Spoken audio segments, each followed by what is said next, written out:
beaucoup de parents, vous êtes là, vous souffrez pourquoi? Parce que tu dis que tu vis pour tes enfants. Moi, Dieu lui-même, c'est mes gars, c'est pour arranger la vie des enfants là. Qui t'a dit que tu vis pour les enfants? C'est pourquoi tu souffres à cause d'eux. C'est pourquoi tu souffres à cause des mêmes enfants là. Tu dois savoir que tu vis. Dieu t'a laissé sur terre pour plus que ça. Pour plus que tes enfants. Celui qui va vivre pour Dieu, il va aussi vivre pour ses enfants. Celui qui va vivre pour Dieu, il va aussi vivre pour son mari, pour sa femme. Celui qui va vivre pour Dieu, il va aussi vivre pour son pays. Celui qui va vivre pour Dieu, il va aussi vivre pour beaucoup de choses. Mais si tu me... Moi je vis sur ma cause de mes enfants, Satan te tuera à cause de ça. Dis à ton voisin, vis pour Dieu, tu accompliras ta destinée. Dis-lui encore, vis pour Dieu, tu accompliras ta destinée. Quelqu'un me dit un bon amen. Quelqu'un dit un bon amen. Dis encore, je vis pour Dieu et j'accomplirai ma destinée. Alléluia. Ceux qui vivent pour Dieu deviennent les sujets de joie pour leurs enfants. Parce que les choses que Dieu fera avec toi, tes enfants seront célébrés. Que c'est les enfants de telle et telle maman qui avait fait telle chose là. De tel papa qui avait fait telle chose là.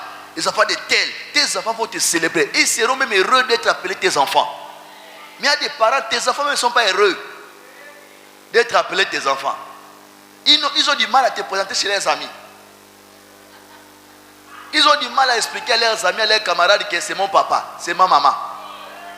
Tu fais la honte. Alléluia. Tu fais la honte.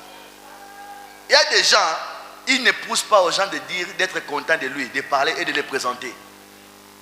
Et même les enfants, et même les cousins, les cousines, les oncles, les tantes, tout le monde, c'est notre fils, c'est notre maman, c'est notre papa, c'est notre grand frère, c'est notre grande soeur. Tout le monde a la joie de présenter que c'est lui qui a fait telle chose là. Hey, c'est notre membre de famille, hein?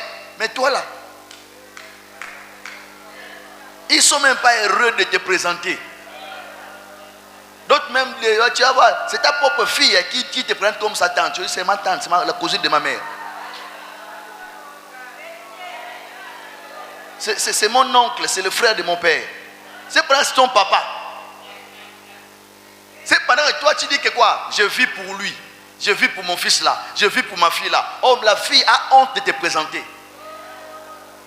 Le fils a honte de te présenter. Alléluia. Alléluia. Mais c'est lui qui réalise des choses avec Dieu, qui vit pour Dieu. Dieu va l'amener dans les dimensions que les humains n'arrivent pas. Et quand tu vas le faire, vous savez, au début c'est difficile. Au début tout le monde te combat. Parce que la marche avec Dieu n'a jamais été facile. Les gens vont te combattre. Les gens, même tes propres enfants, même ta propre famille, ton mari, ta femme, tout le monde va te dire que tu es idiot. On fait n'importe quoi de toi là-bas. Tout le monde. Mais quand tu commences à réussir dans ta marche, dans ta vision, dans ta destinée, ce sont les mêmes personnes qui viendront dire que c'est notre maman, c'est notre papa, c'est notre grand frère, c'est notre grande soeur. Alléluia. Alléluia. Même ceux qui avaient honte de toi vont faire le selfie avec toi. Le photo en train de montrer, regardez, c'est ma maman. Hein? Alléluia. Ta honte va disparaître. Amen. Ta honte va disparaître. Vis pour Dieu, maman.